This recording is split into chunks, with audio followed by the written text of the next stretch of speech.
Very good. Thank you very much. Fiscal year 2022 budget discussion meeting. This meeting of the Ways and Means Committee via WebEx conferencing Wednesday, April 28th, 2021, 5:30 p.m. Meeting's called to order at 5:36. This meeting is being recorded and videotaped by the Ways and Means Committee and GCTV 15. If any other person is doing so at this time, you must notify the chairperson at this time. Anybody recording? Okay, hearing none. John, could you do a roll call, please? Yes. Chairperson Forgy. Councillor Jarvis. Here. Councillor DeSorger. Here. Councillor Mayo. Here. And I'm Councillor Bottomley, present. Very good. We have a forum. Just so people know that Chairperson 4G is having technical difficulties, she will be joining us as soon as possible. So we have no approval of minutes, no public hearings, and no motions on the board. So we're going to be doing a budget discussion. So please have all your budget information available to you. Oh, is that Chris trying to speak? Okay. So budget discussions, we're going to do the small departments. And I see that we have the assessor up first. I believe first on the agenda would be the assessor's office. So. And I am here. I'm having technical difficulties getting my name attached to my face, but Okay, I am here.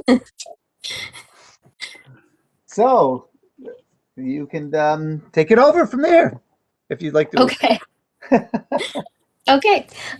So I basically have my budget, keeping in mind that we're trying to keep things as tight as possible, but also understanding that we do have a little bit more on our workload this year. We are in revaluation year, so this is generally a year where you see the assessor's budget pretty high.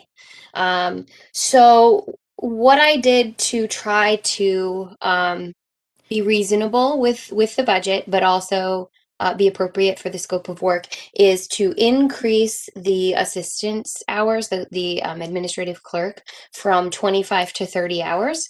I think although you hear 5 hours doesn't seem like a lot, it's a significant amount of work that's going to be able to be completed in that time frame. So that should help us. And then also, the other increase that I made was for RRG, and that was suggested. It was a option for extension on our contract, and so I put that in there.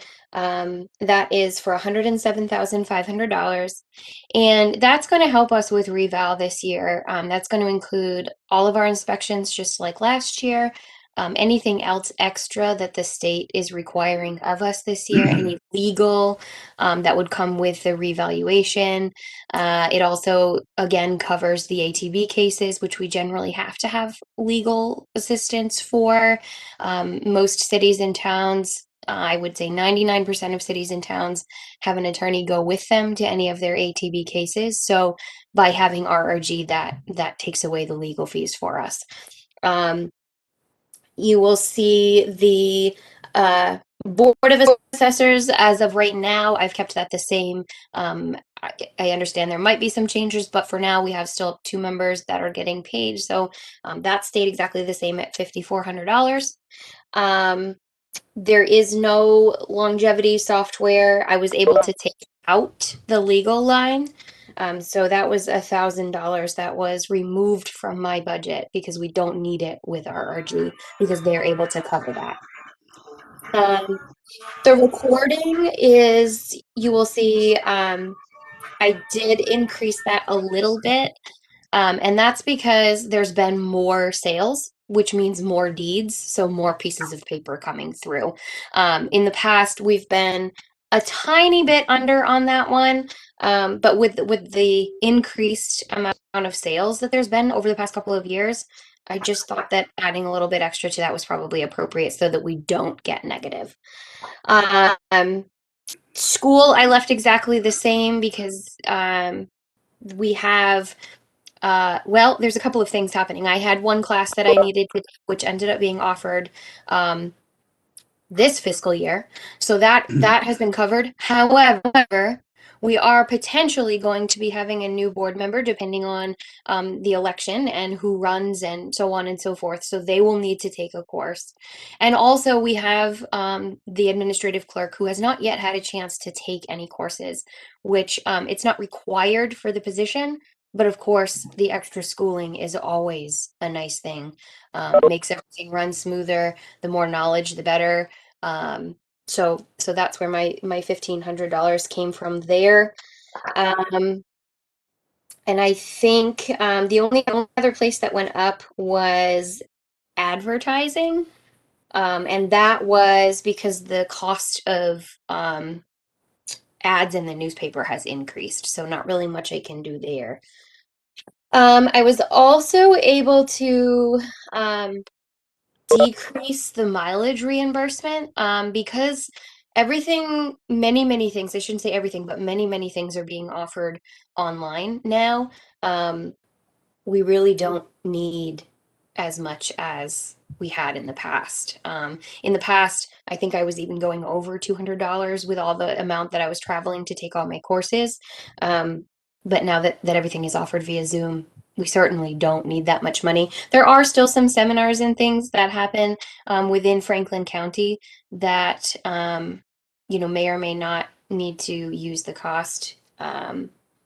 But that I believe. Oh, and I'm sorry. The last thing I did increase was our dues, and unfortunately, there's nothing I can do about that. The MAAO has increased our dues, and we do now have IAAO that we are involved with, and that is International Assessors Association. So that is laws, rules, and regulations that are followed across, actually across the world.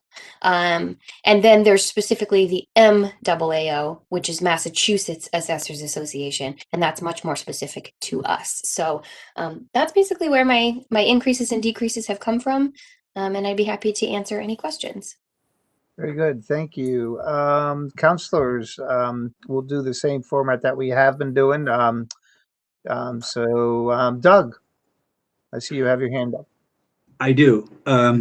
I just have a question about a question that was brought up last week. It was that there was seems to be some discrepancy between assessing and some houses were assessed at a lot more than they should have been, or less than they should have been, and there was a lot of questions came up as a result of that. And I was wondering if you can shed some light on that. Sure. So there's a lot that goes into this. This week, I'll be honest, I've been sick to my stomach all week, not able to sleep because of the comments and the situation. I don't want people to think that. I want people to know what I do.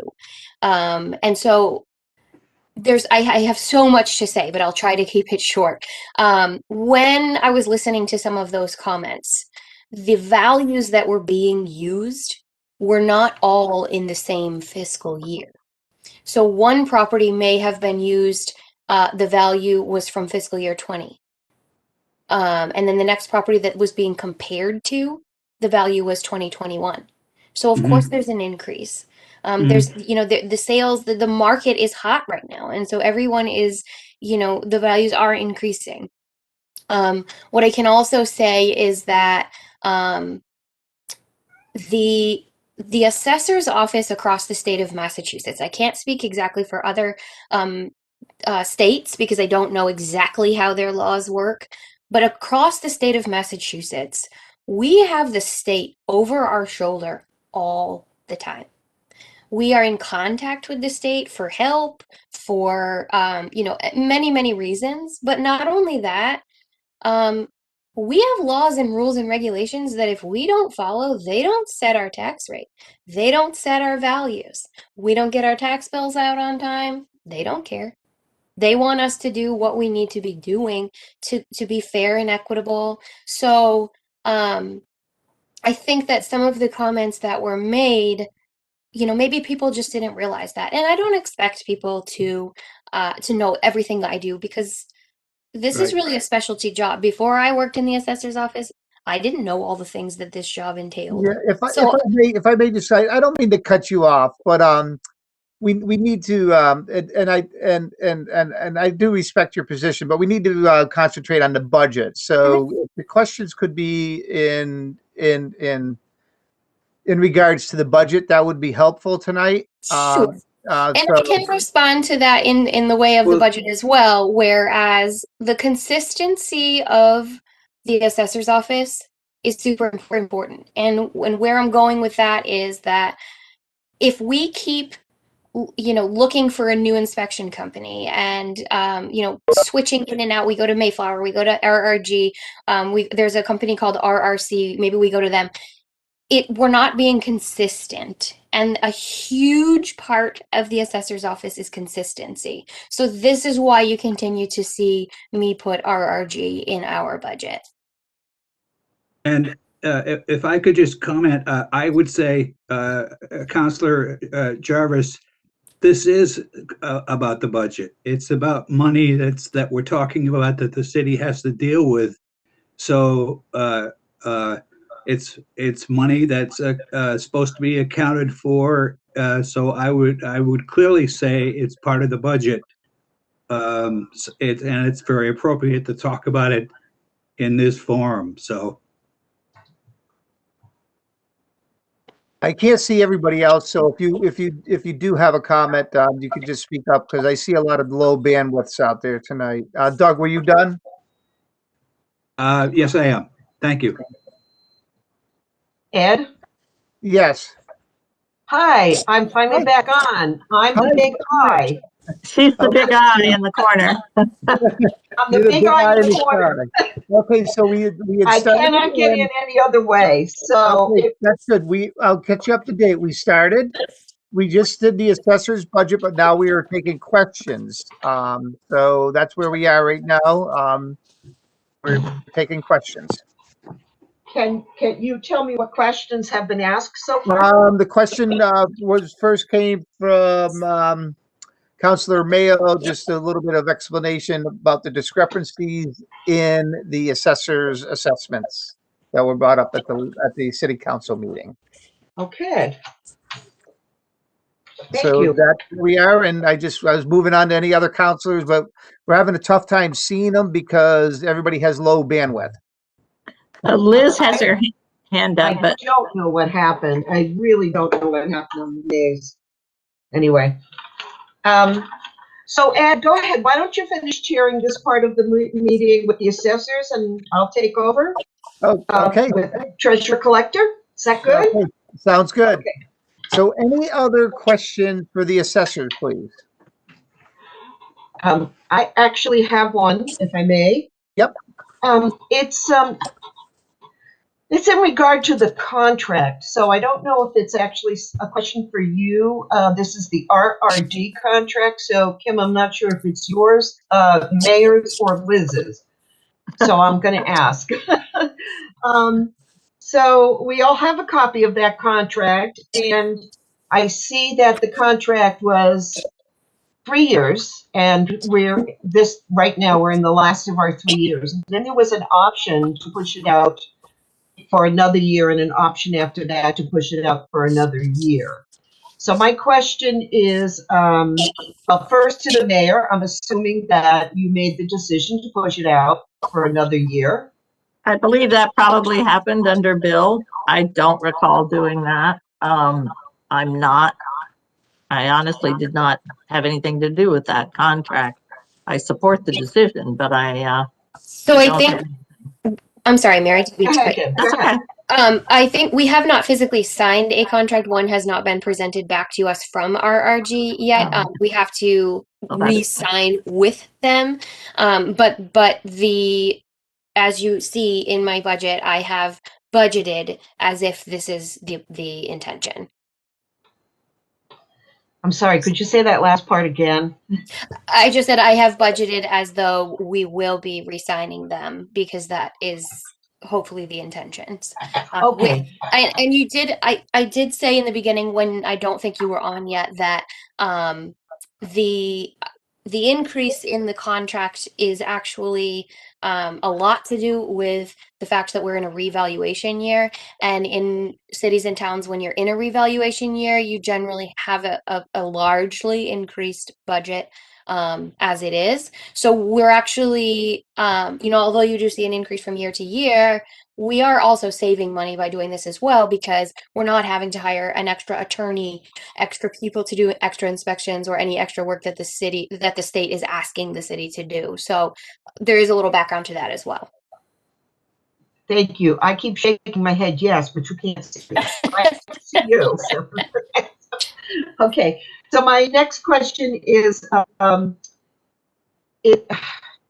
haven't read all the fine print in the contract, but is there, I don't know if you have knowledge of this, Kim, is there a part of the contract that talks about the percentage that goes towards personnel that are provided by RRG?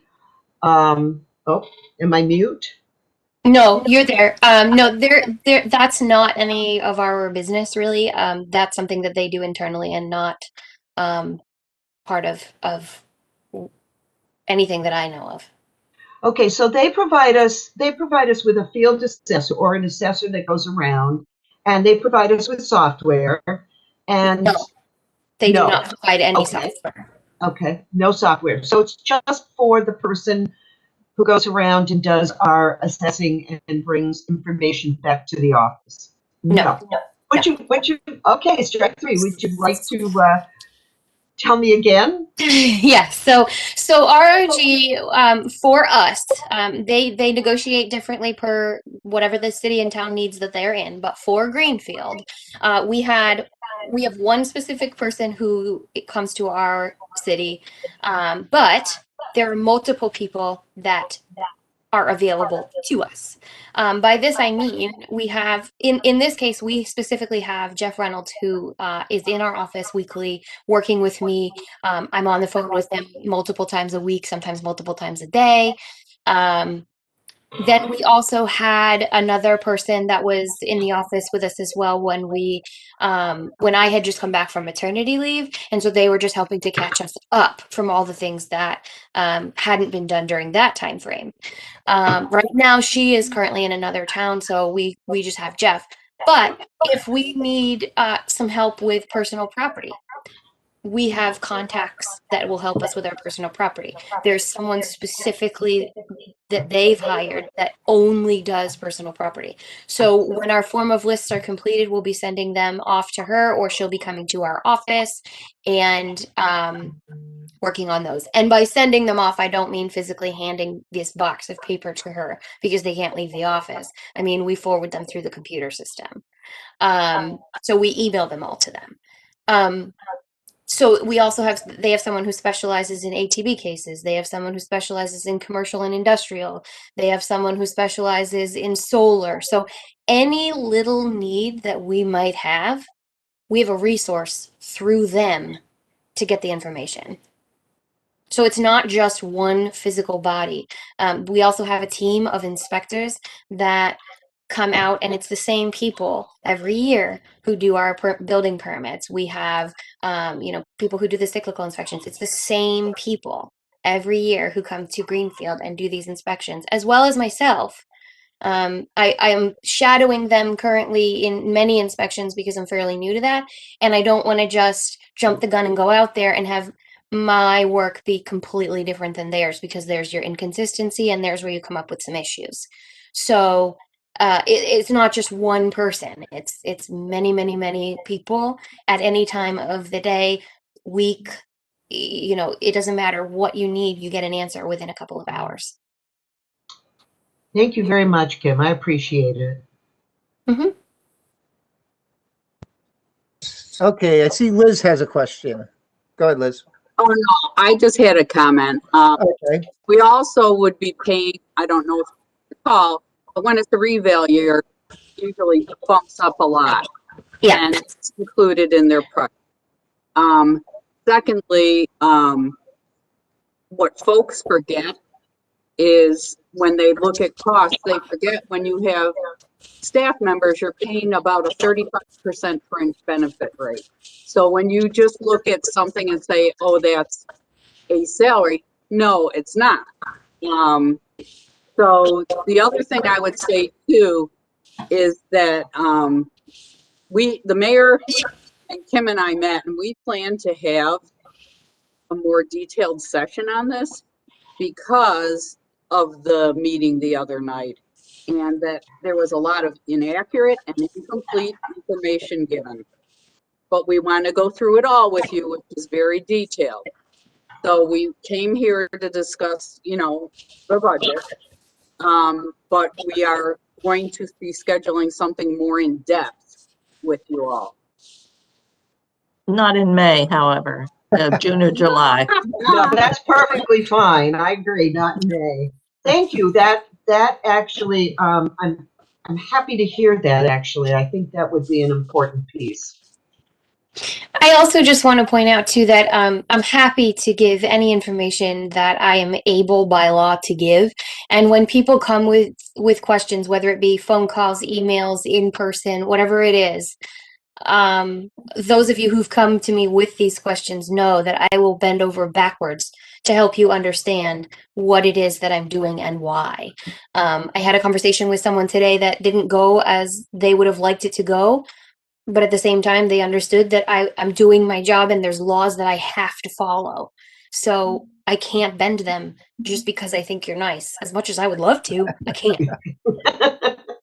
I used to always tell people, Kim, I don't make up the rules. I only have to play by them. So Exactly. anybody else have any questions for Kim? You can speak up, or I can't see everybody. So I just have a one. Okay, Jen. Would you say that the assessing firm is there like 1 day or 2 days a week? It really depends on the week.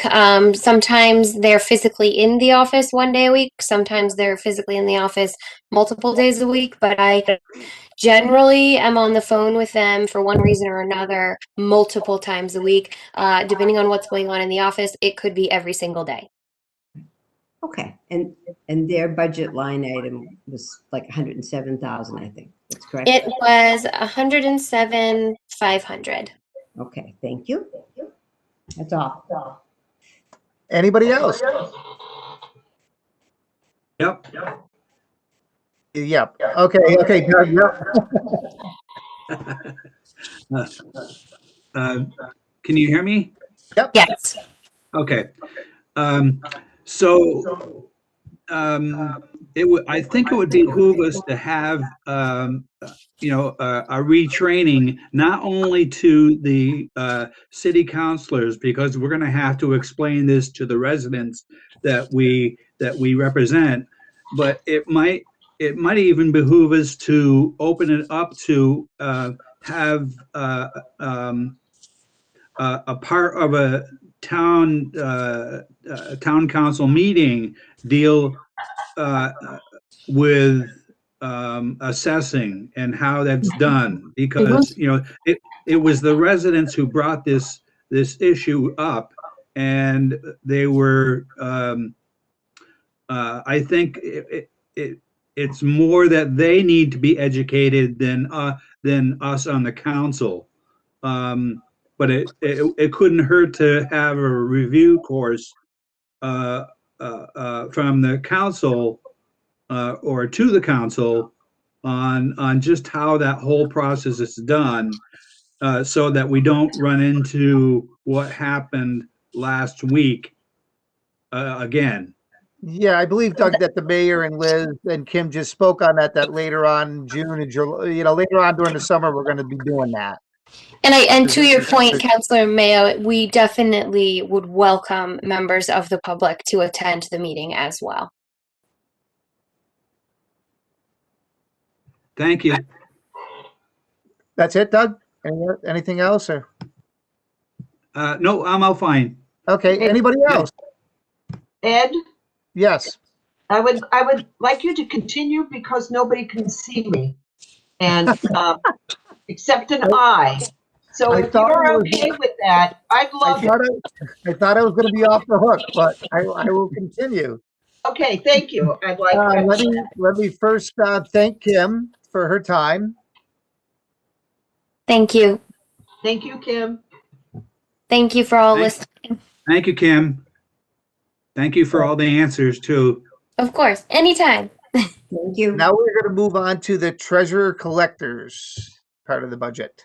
I know Liz just had her hand up. I don't know if she was. No, Uh, I'm go just ahead. going to tell everybody great news that Kim passed her final course and is now applying for her official designation. Very good. That is Congratulations. wonderful. I had to take it yesterday. Lot of Yeah. courses, right, Kim? 8 courses, yes.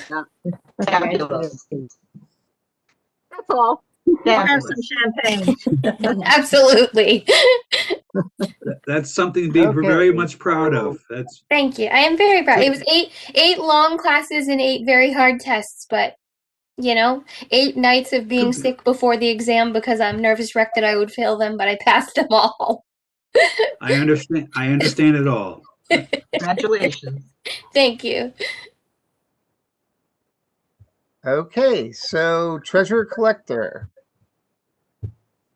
part of it. I Hello. believe. Yes. I'm here. There you go. We know who's up next. Yes.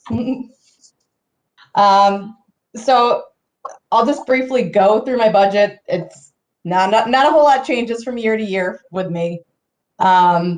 Salaries, it's just me and 2 full-time people. I would have loved to have added back a part-time person this year, but with COVID and everything, we just level funded. Maybe next year we can get another person back as far as staffing goes. Slight change in the office equipment and furnishings line item because we have a contract for our folding and stuffing machine for maintenance that goes up slightly every year.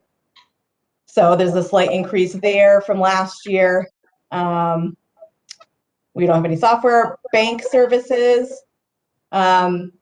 We moved some stuff that we were paying for some fees for parking, I think, which is now in their budget. So that's why there's a decrease in the bank services line item. Bond issuance expense, keeping it at $25,000, which seems to be enough. We're trying to limit ourselves to temporary borrowings and bondings, bondings every other year at, maybe every 3 years, temporary borrowings once a year. So that's more than enough money to cover that. My schooling is only $100 a year. I'm very cheap to keep me educated. So,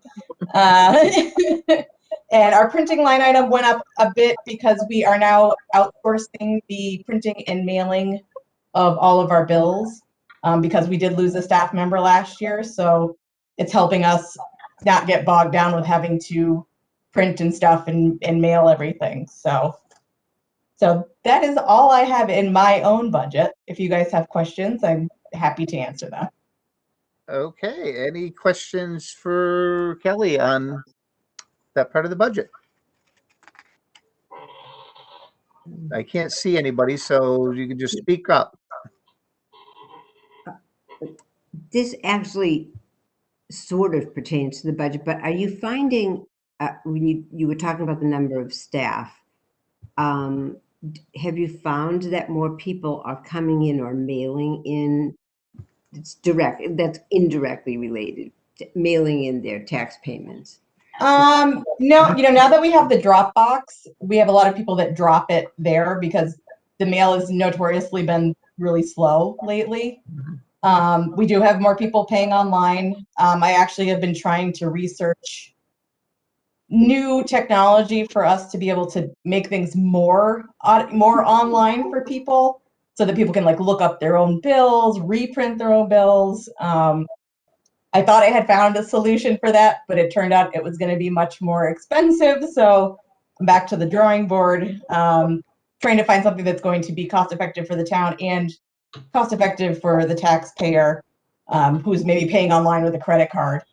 So, I'm always trying to look for things to make stuff more efficient and easier for everybody. So I and have a question. Go ahead. So I have a question for you, a real quick question. Sure. When I pay my bill, I always return all the envelopes. I never use them because I go into the office. Yep. and pay right there. Is there, I know it's probably minuscule return on the town's investment, but do you see any change when people do that? Or are there a lot of people who are like returning the envelope, for their tax bill or whatever bill that they end up paying? And there's that We do have blank. people bring them back, and we do try and reuse them. Yeah. Right now with COVID, we haven't been. We've just been recycling them. Okay. But in previous times, we would try and reuse them. Yep. So that we wouldn't have to buy more envelopes. Okay. Thank you. We are very good about trying to recycle and reuse stuff and get stuff for free if we can. Oh yeah. I understand that. Yeah. And I also understand. I forgot that you wouldn't want to do something like that during COVID anyway. Yeah. So Yeah. that makes perfect sense. So thank you. You're welcome. I have a question for Kelly. Hi, Kelly. It's Chris. Hi. I know that you have put this in your report, but not everybody's got a book in front of them.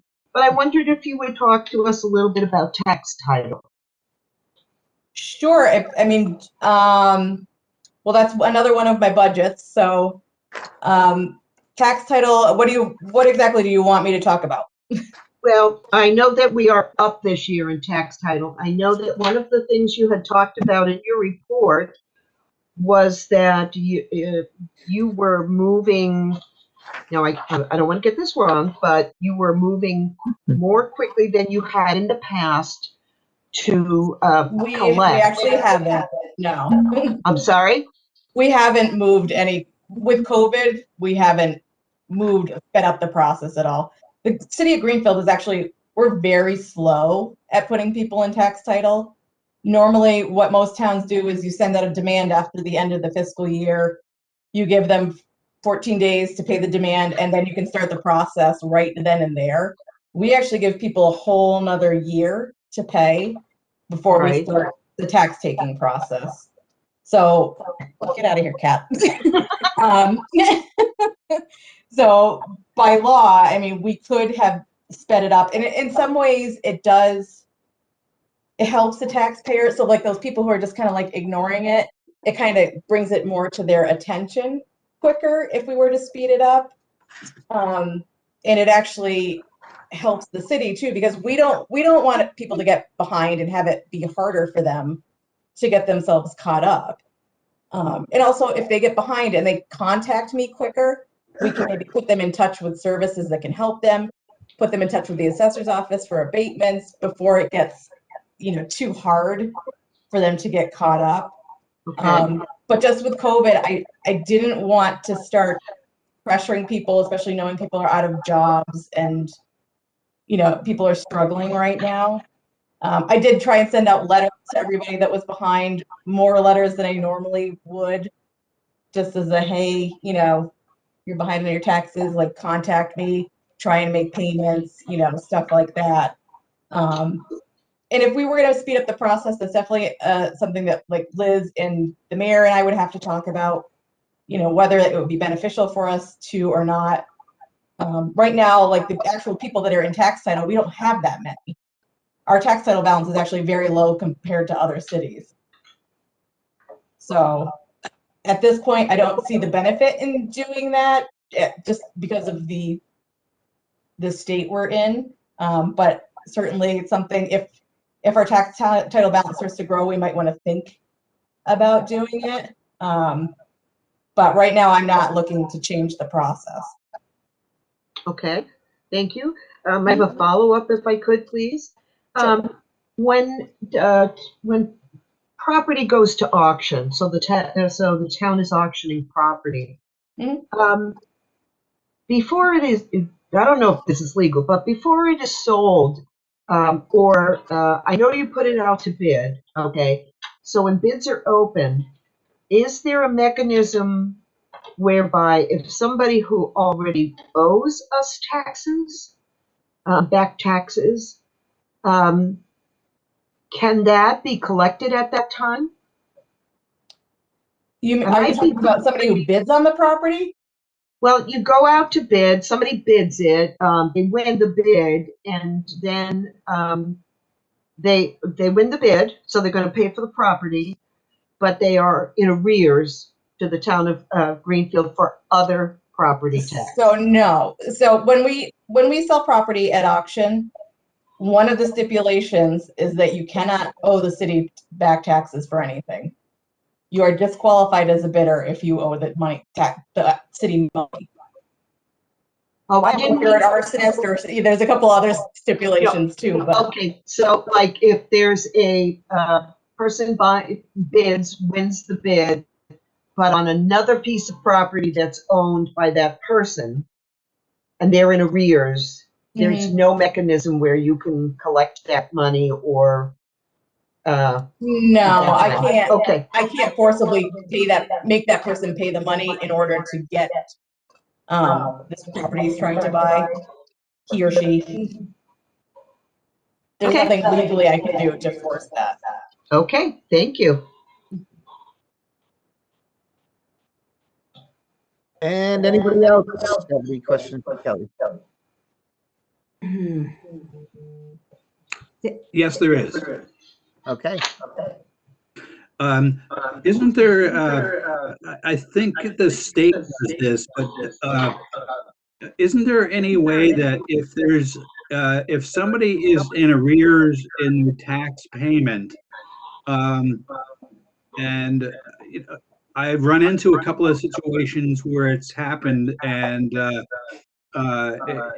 Board of Health has had to go out on a couple of houses to because the house has been complained of, and also what also has happened is that they have not paid their taxes, and I'm wondering, and so there's no way that these people are penalized in any fashion, and I know in certain circumstances the state will not renew your driver's license if you're in arrears in certain situations. Is there any way that the town can do something like that, or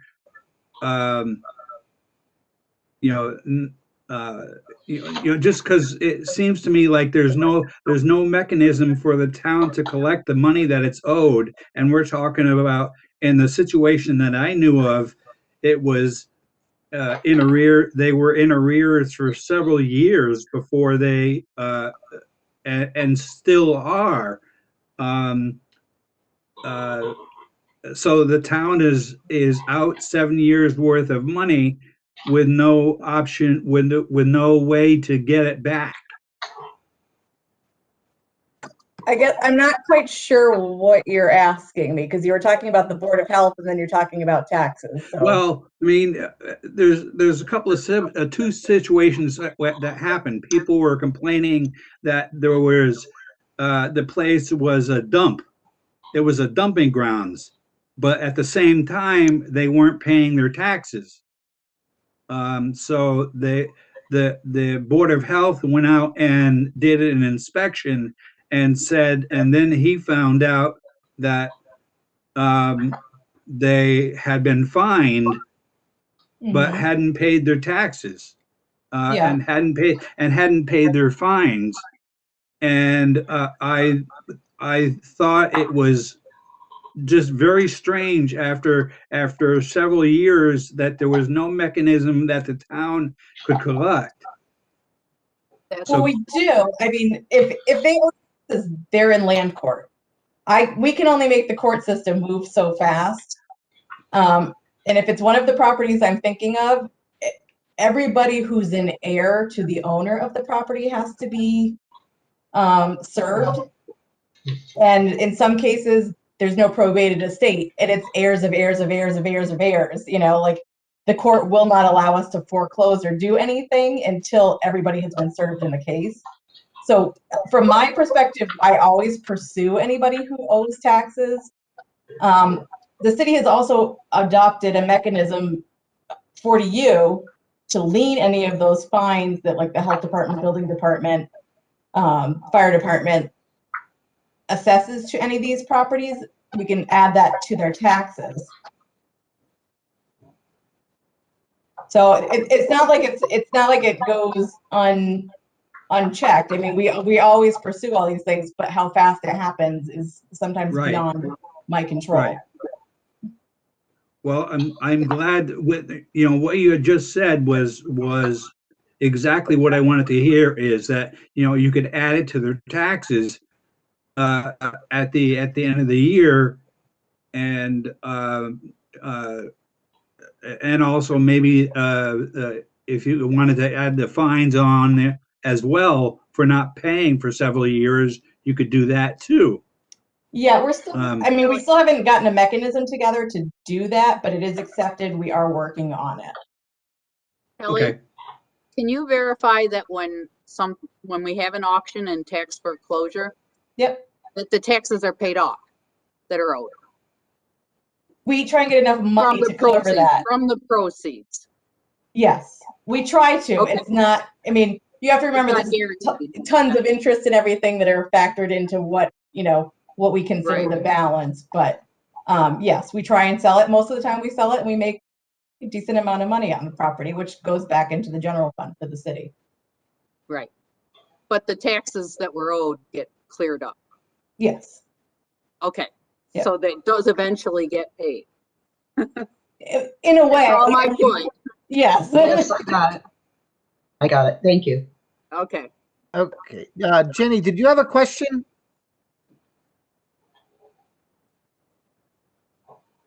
It was just asked and answered. Thank you. Oh, okay, very good. I saw you come up on the screen before Doug, so I just want, anybody else have any more questions for Kelly? Okay, Kelly, I'm all new at this, and this is my first time. So, is there any other part of the budget that belongs to you? Yes. The debt belongs to me too. There you go. Okay, I'm not going to let you off the hook then. No. I'll let you guys ask questions. I mean, the debt is the debt. There is no changing it. We're obligated to make these payments every year. So it is what it is. I saw today, I can't find it right at the moment. The last line in the list of the debt going down said something. Can you read that last line? Just on the list of debt, it said, it was a figure. Let's just see. Are you looking under the principal? There's a bunch of different sections. I'm sorry, my connection is I so can bad. read them, I think, if you'd like. Chris, are you talking about the interest on notes payable, the 30,000? No, not the interest piece, just the debt. The debt. Wait a minute. Okay. The van pay down, Kelly. Let me just look. Oh, okay. You're looking at principal pay down? Is that what you're? Yes, correct. Okay. I mean, we always budget a little bit in there to pay down for smaller projects. And also we knew that there was going to be some money that would need to be paid down for anaerobic digester this year. So because the project is shifting gears and we've already borrowed money anticipating that we were going to do the original project. So And when you borrow the money, you have to spend it within a certain time frame, and that's not going to happen. So some of that will have to get paid back. Okay. Thank you. So I have a question about the debt. And I don't know if this is for Director Gilman or for you, Kelly, but the multi-purpose loans that we've taken out last year, we budgeted for things. I see a multi-purpose loan 2009, 12, 16, and 19. Did we take out a loan last year for 2020? Or you just a Yes. temporary ban? I mean, It was supposed to be in 2019. That's why it's listed in Munis under 2019. But we actually did do the bonding in 2020. That was the one that got held up because the audit wasn't finished. Okay, so that is, it's bonded for, and it's available for whatever department that is to use it. That came up last night at another meeting. Well, no, these are for projects that have already happened. Okay, fine. It's not just available for anybody. No. It came up, I am asking that in regards to something that came up last night. Something that we had approved, and the entity had, we approved it, and I just wanted to make sure, I know you had talked about that we'd temporarily, like, with a ban that's in advance, but we bonded for everything. We didn't bond for everything that we approved last year because some of it hasn't been done. No. Correct. No. No, any of those like projects that you would have approved last year, we probably have bans out on them if we know they're already in process or going to be started soon. Okay.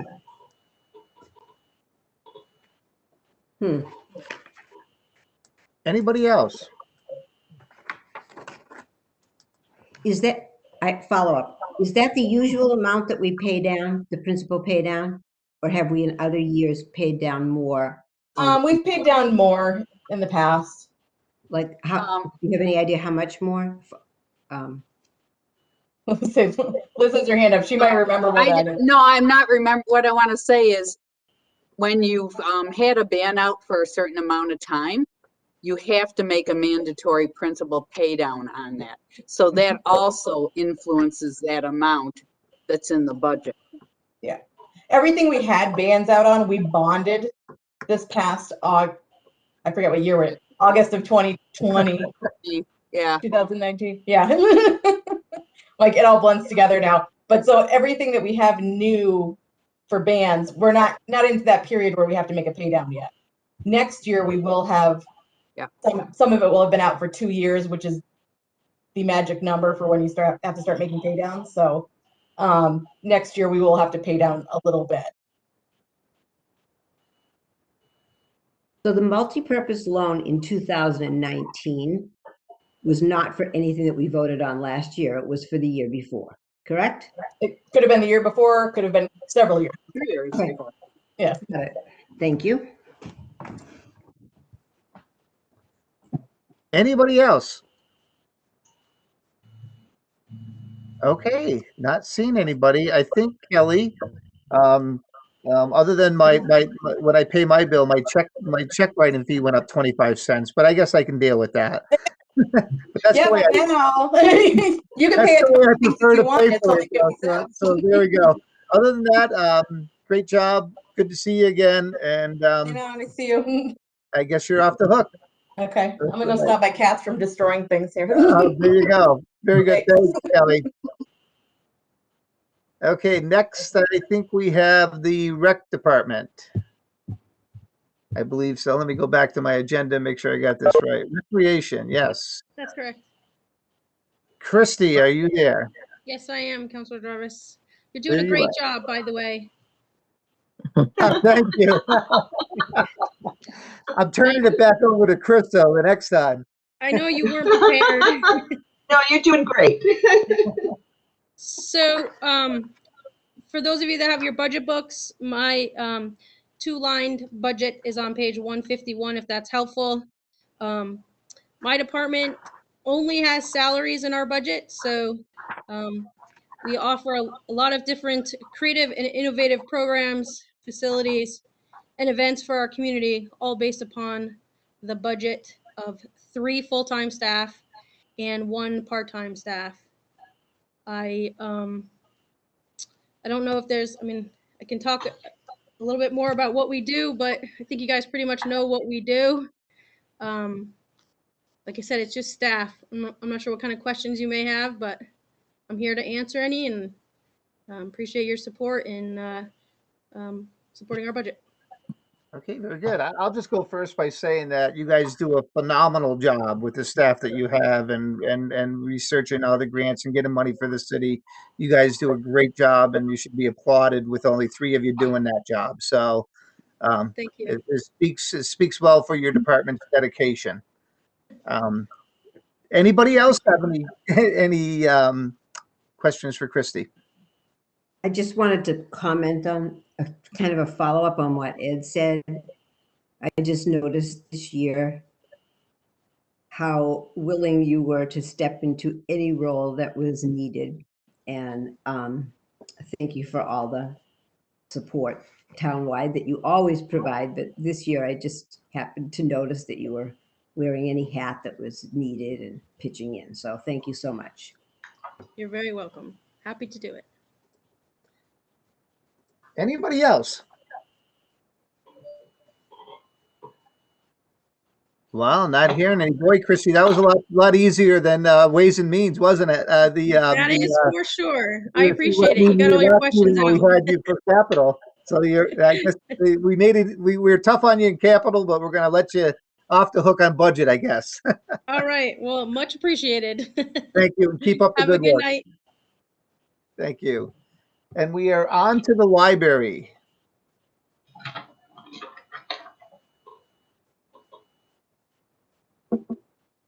Yes, I'm sorry. I too have not been able to figure out how to have it not say conference@greenfield-ma.gov. That's okay. You're good, Ellen. You're good. We know who you are. So I'm Ellen Boyer. I'm the library director. So I tried very hard to do as Liz had instructed us to do, and that was level fund or provide a budget for level services. And our budget actually came in just a little bit under what it was last year. We had some people retire, we had some people resign during COVID, and we did not replace them immediately because, as some of you may know, the library was completely closed. Our interlibrary loan delivery system was shut down, and our Greenfield Public Library building was closed. We remain closed for public access to the building. We will open next month, 2 days a week, but we do have curbside delivery. I'm happy to go through my budget line by line if you need me to do that. But the thing I really want to make all of you aware of is the danger in level funding the library's budget every year. The library is overseen by the Massachusetts Board of Library Commissioners. They are a state agency established in 1890 with the statutory responsibility to organize, develop, coordinate, and improve library services in the state. They are governed by 9 commissioners who are appointed by the governor. They provide grant programs to all of the public libraries in the state.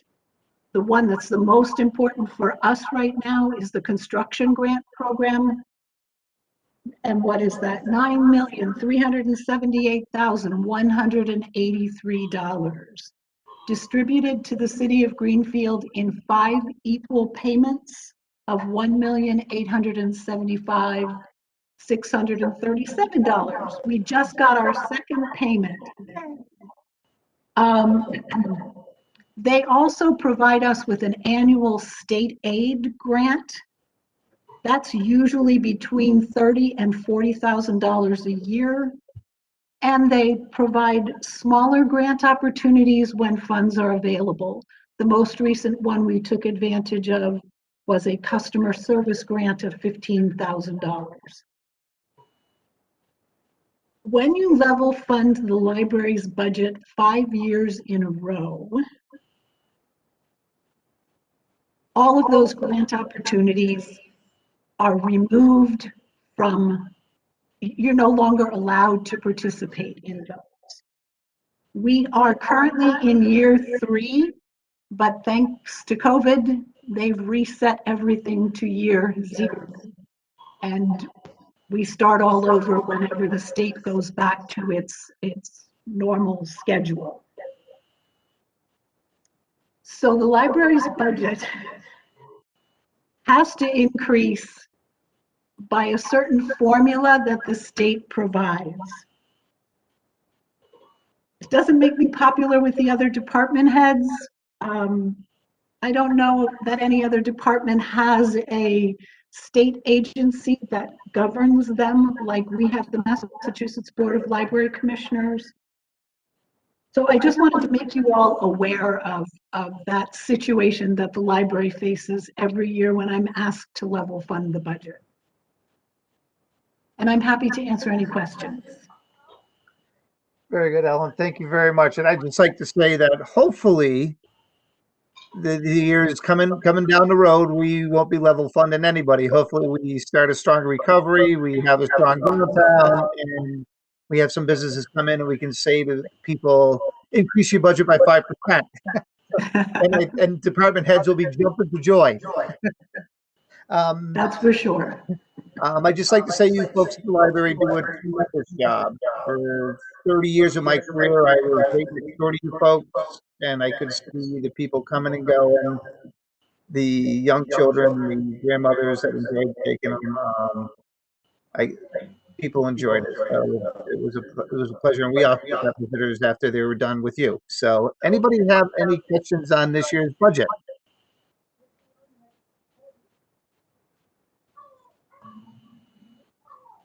Wow, we're going to let you off the hook that easily. I guess when Thank you. I guess when you're level funded, there isn't that many hard questions that can be asked. So I don't have a question. I just have a comment that I learned something tonight from you about the Massachusetts Library Board. I didn't actually realize that, and thank you for explaining it and for all you do. And maybe as Liz and Kim and the mayor have agreed to come in and explain the work that the assessor's office does, maybe in a subsequent month, if you guys would like me to come back and go into a lot more detail about the things that we have to do to remain certified and to be eligible for grants, be eligible to participate in CWMARS. That's another thing that goes away if I'm level funded 5 years in a row. And I know, Councilor DeSorger, that you've taken advantage of the CWMARS network. It would be devastating to Greenfield if we had to be a standalone library and not participate in the interlibrary loan that happens with all of the libraries in central and western Massachusetts. And just so you know, for me to meet that standard this year, I would have needed $16,000 more in my budget, which doesn't seem like a whole lot. I know it is, but in the big picture, at any rate, thank you guys very much. Thanks for listening. Thank you. You're more than welcome. Anybody else? Okay, so we're going to move on to the next line item, which is Council of Agent, and I believe that's Hope. Hi, everyone. Can you hear me all right? Yes, we can. Good. I had some issues and I had to relocate in my house because we are not on GSET where I live. So I'm super looking forward when something like that happens in the town that I live in. On the technology thing, I just wanted to say that ironically, the library, they're so technically advanced, but I'm going to give them a tip, which is you just set up your own personal WebEx and you can put your name in there. But the reason I say that is because I know I'm here to talk about my own department, but I got to tell you that this year and the last year, I've never had so much appreciation for my sister departments, and particularly for technology. When seniors need help, we send them to the library. So, so thank you all, and thank you for inviting me. I can't wait till these meetings are in person because I think we're all seriously, I don't know what the term is, zoomed out, even though we're on WebEx, but it's thank you all for even putting up with this remotely. We're looking forward to starting up the senior center again, and we're making plans. In fact, today we had, it was really uplifting because we did this, you know, very old school sticky notes with different colors, and we're thinking about which programs are going to be in which room. So after a very long year or so, we were, our building was very well used by the Emergency Operations Center, and I cannot think of a higher or better use for your community center than doing vaccines. I can't, honestly, I can't think of a better use. And it's been our privilege as COA staff to work alongside everyone who's been involved in the vaccination effort, from the Board of Health to emergency operations to public safety, everyone. It's just been really just very moving. So thank you for that. But yeah, we are definitely ready to, we are ready to get started. We did close our doors to the public, to the building, but we were still there just like everybody else, you know, working from home. But we were lucky enough to have offices that we could return to. And we opened the senior center for 4 months in the middle of the pandemic, where very few senior centers did that. And I just want to acknowledge my staff for being brave enough to do that, because that wasn't easy, but it was very meaningful for all of us. So when we weren't open to the public, or at the same time that we were for those few months, we were doing Are you okay calls. We have been out curbside doing grab and go lunch in all kinds of weather, myself and our activities director. We do our food monthly. We're launching our senior tax work-off program. And because the vaccine clinics are located in our building, I know everyone gets vaccine calls. I cannot imagine a department that doesn't get them. But because it's in our building, that's a large percentage of the phone calls and emails that we get, and I'm proud to say that I think we've done a great job with that. But let's get to the budget, because that's the topic of the meeting. I submitted a reduced budget, and my motto this year is, I cut the budget so you don't have to. Now, the reason I say that is not because I don't think we deserve it, but we're really in a big transition, right? We moved from our little mom and pop senior center over in the Weldon, which was great, to our beautiful new community center. And we were there for a year and everything was great. And then the pandemic hit. And during that time, we've had some time to reflect, and we don't want to just return our staffing levels to what were there 35 years ago. We want to take a pause, assess the situation, and plan for the next 10, 15, 20 years. So we did not fill the volunteer coordinator position. We're leaving that open. The 3 remaining staff, we've been working together for quite a long time, and we are fine with working extra hard this year on behalf of the residents of Greenfield. And we're also at the same time doing a staffing assessment. And rest assured, for the FY23 budget, it will not be at this level. But it's an eye towards what do the seniors need, but also what does Greenfield need for a senior center that is housed in a community center. And we're going to take this time and this year and assess that, particularly with an eye towards the after hours, which we know there's an appetite for that, and so we're assessing. So I welcome your questions and thank you, honestly, just all for being here and hearing about what the seniors need. Very good. Does anybody have any questions for Hope?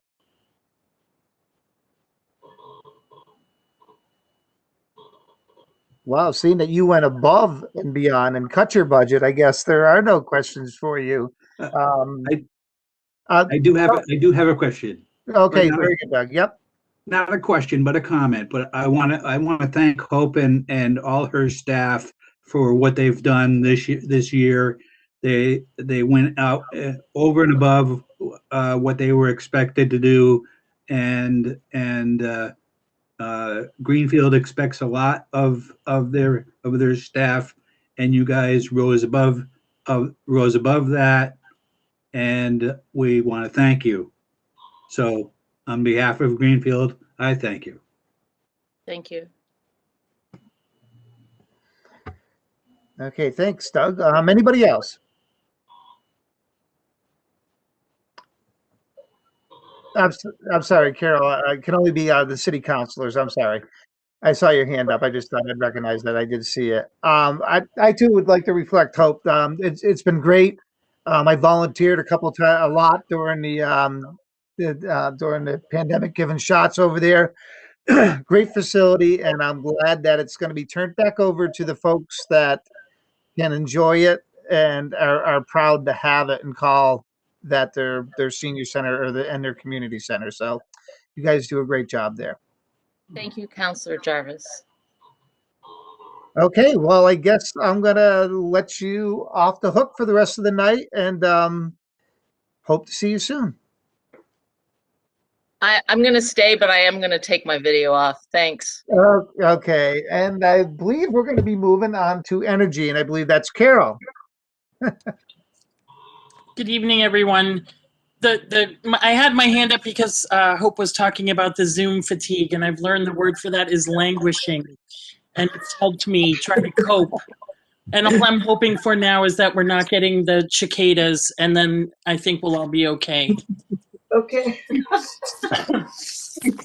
If we do, I don't know what I'm going to do. But anyway, thank you very much for inviting me here to talk about my budget. And like Hope, mine is actually less. I was surprised to see that as I was reviewing everything. So I guess that means I get no questions too. So I'll take that. But I would like to report a few, I guess, progress notes. And actually, I think we have a lot of exciting things to share. I'm sorry I hear an echo and I don't know how to fix that. But one of the things, one of our accomplishments is we've finally completed the 1.2 megawatt solar farm on the Millbrook well field. We're in the process of waiting for Eversource to turn that on. Once that happens, we will start saving approximately $63,000 a year on electricity bills. We have a new heating system up at the police department that was paid for largely through grants. That's been completed and is saving about $9,000 a year.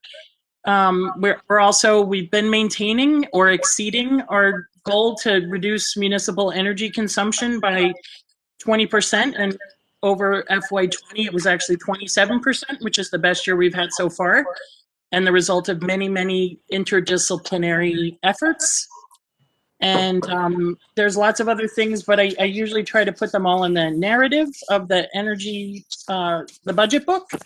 And as you know, I have a lot of line items, so I'll just wait to see if anyone has questions about that. But I also wanted to bring some more good news, and that is that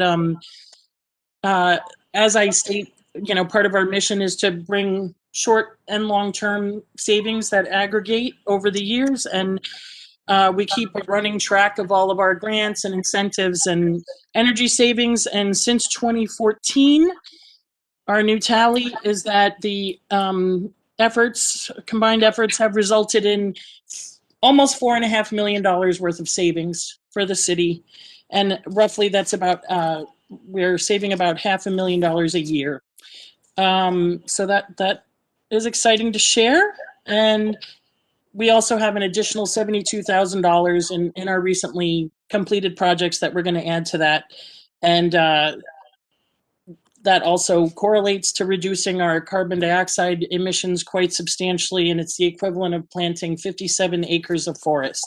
So I'd say that's not too shabby for a department of one full-time and one part-time person. We're small but mighty, and we love to do whatever we can to help out. And I guess if I can highlight one more thing, we do try to make ourselves of use wherever possible. So when the schools needed to purchase air purification units for all of the classrooms, it was definitely a necessity to reopening plan. We jumped in and helped secure incentives that brought the cost from over $61,000 down to $16,000 and saved the city almost $48,000 on that purchase. So it's things like that we love to be able to kind of plug in, and energy really does fit in with every department. And as I always say, if you plug it in or turn it on, call us and we'll do what we can. So I could go on, but I know it's already been a long night, and I will wait to see if anyone has any questions. Thank you. Okay, Carol, thank you very much. You took my thunder away from you. I was going to say you guys do a great job for 1.5 personnels. The city should be proud to have you folks on board. Every time I'm turning around or I'm at a meeting for a building or something like that, you find very inventive ways to save us money and energy. So kudos to you and your staff, and thank you very much. So does anybody have any questions for Carol? I just have a comment that it really kind of echoes what you said, Councilor Jarvis, but I've been listening to these budget meetings for years, and I love it when your department comes up because it's just another way where we've saved and saved and saved. Thank you for your hard work. You're welcome. Thank you. Councilor Jarvis, I have a quick question on the budget. Carol, I noticed that there's an increase in the cost of oil for the fire station over last year. Can you talk to us about that? I can. So as of right now, and I think for anyone who's been on the council for a while, you've heard me say some of my things, but this is kind of like a, I have to get out a crystal ball and try to predict the future. But sure, I understand. As of right now, the fire station is supposed to move to the temporary location as of, I think it's now August. It was earlier. So I had budgeted the full year of them at the temporary station, which will actually be propane fired for heat. And so it's somewhat of a guess because we don't really know what the usage is, but it's based on pulling information from similar types of buildings and using the current costs for propane. And, I'll adjust that after we get through that first winter. They're supposed to be there for about 2.5 years as of right now. So, again, I try to make the best estimate I can, but I prefer to err on the side of caution so that we're not under budget. I do hope that number is actually lower than that, but I think it could be that high. Okay, thank you. I appreciate it. You're welcome. I'd almost venture, Carol, that the temporaries are going to be more airtight than the present fire station. It's pretty breezy. I would hope so. I know. We'll see. It'll be, a lesson for all of us. So, any more questions or comments? Wow. I guess You are off the hook for the rest of the night, Carol, and keep up the good work. Thank you for all you do for the city. Oh, thank you all. I'm happy to do it, and have a great night. Okay, I now see GSET, and that means that we have Mr. Lunt. Good evening, everyone. Thank you very much. GSET, unlike some of these other departments, operates with an enterprise fund. And I do want to go through a few different things for you, but the first thing I want to say, and the most important thing, is that for this upcoming budget, we do anticipate that GSET will be operating in the black, and that we will be covering our operating expenses with our revenues going forward. It was a lot of work to get there, and a lot of expansion, and that's something that we feel pretty good about. You may have noticed that we have just finished expanding into the Deerfield Street area. We are moving on now and moving up Berniston Road. We're going to spend most of next year working in North Greenfield, up Berniston Road and west over Severance to head to the Barton Road area. And hopefully we'll be going, taking a right and heading out to Adams Road on Long Plain Road as well too. We think that will let us cover about another 650 most likely additional homes. So we're continuing to build out, we're continuing to cover more people.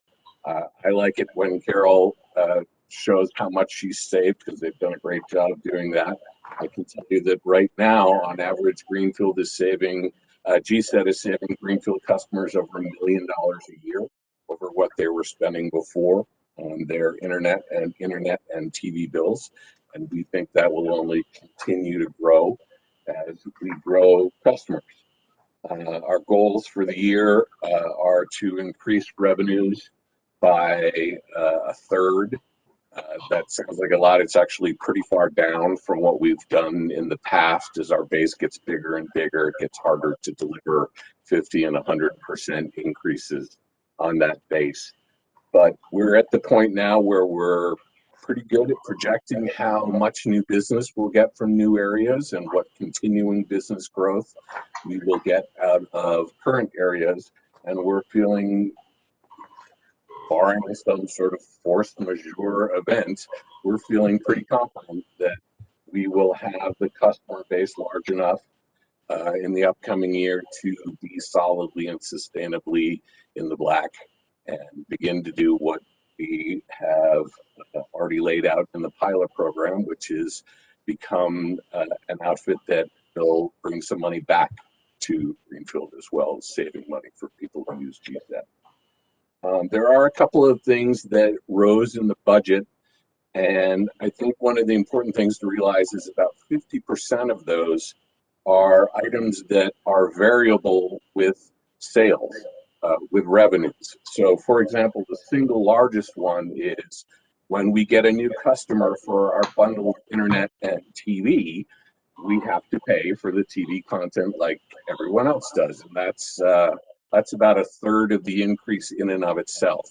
But that only happens if the revenue that's associated with adding that customer, which is substantially more than the cost that is going out, happens. So if we don't get that customer, we don't incur that cost. So that cost is directly pegged to the revenue line that we have above.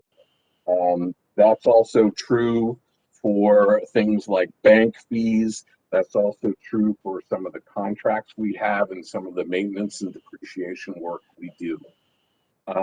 So when you look at the numbers, about half of those numbers only happen if the revenue happens. There are some things that just do have to go up. The biggest one for us is in this last year, we saw a tremendous rise in bandwidth usage, in part because we added quite a few more customers. We had a lot of people working from home. We had a lot of students working from home. We're actually particularly proud of the equity program that we do in conjunction with Greenfield Savings Banks and Farrell Gilmore and Farrell Insurance that we have dozens of low-income families who have had free access to internet so they could keep attending school during the pandemic.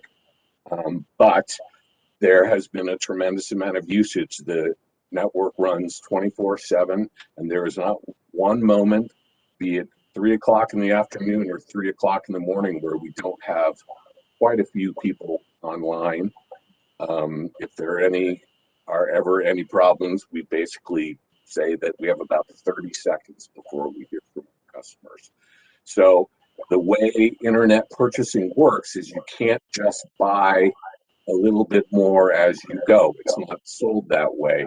It is, but it ends up being far more expensive to do that. So we are going from 5 gigabits of backbone availability to 10 gigabits. It is much less expensive to go from 5 to 10 than it was to go from 1 to 5. But the good news is that will keep us in good stead for several years. There is no option to go from 5 to 6 or 5 to 7. It just doesn't work that way. So that's the biggest chunk of the increase for fixed costs. And the other one is in retirement, and that is a little misleading because what we've been doing for the last few years is spreading our retirement out over several years, because the first year we got there, we cut about 50% of the personnel in GSED, and we actually we're still at 8 people. We haven't added anybody. We're not planning on it. First assessment for retirement that we had when we got there was frankly enormous and not something that at the time GSED could pay. So we've been working with the retirement board, who have been terrific, to parcel that out over a few years. And one of the things we're trying to do next year is, because we are feeling very good about our revenues, is to just clear that out and make sure that we get to the point where we're just paying for 1 year's assessment and not for monies that were brought forward to help smooth things out.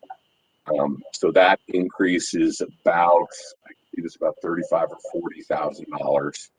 And again, we do have the option of smoothing if we need to, but we don't think we will have to, because we're feeling pretty confident about revenues. And those really make up the biggest chunk, other than bank fees. More customers, and down the line you have more bank fees. That's sort of how it works. So we'll continue to build out. I think we've gotten to a really good place where we're able to project our revenues with a lot more confidence. We continue to operate as efficiently as we can, and we will be adding pretty large areas in North Greenfield over the course of the next year. So I'm happy to take any questions that people might have. Okay, thank you, John. I'll be appreciative when you get up here. I see your rates and I know what I pay your other competition. Yeah. Who, by the way, increased our fees because they had to increase. They also ran out of bandwidth problems too. So, Yeah. and I'll stop getting emails from people in Precinct 1 asking when you're going to get up Yeah. here. So, Yeah, we're coming. I would be greatly appreciative. Anybody have any questions for John? Counselor Jarvis, I do. Hi, John. Hey, how are you, Counselor? I'm doing okay. I have a question. Sure. When we get the build out, complete build out and everything else, so the idea that we will be self-sufficient and Comcast will not be an option in Greenfield? Well, we don't have any control over what Comcast offers or doesn't offer in Greenfield. They're certainly active in areas that we're active in now. So the point for us is to complete the build out and offer the municipal option to everyone in Greenfield. I frankly doubt Comcast will just stop. I think we'll continue to compete with them. A follow-up piece, because it is related to Comcast. Sure. Is there any plan for GSET to provide local programming like we have with GCTV? Yes, that depends on other people than just DSET. We have left several spots. Not to get too technical, there's basically a machine that we use to receive local TV signals that we then rebroadcast along with the national cable channels that we send out. So we get, for example, channel 22 differently than we get Bravo or something like that. And we have specifically left open for the town of Greenfield and also for GCTV, and let them know that they have to be able to provide us with a signal. We can't do that. But if they do, we will add them in at no charge to the network. So people can watch those programs, whether it's from the town of Greenfield or from GCTV. We committed to that early on, and we will definitely do that as soon as they have the ability to send us that signal. Okay, thank you very much. Sure. Anybody else? I have John, when do you think you will have reached the entire city? What year do you anticipate that you'll have gotten to?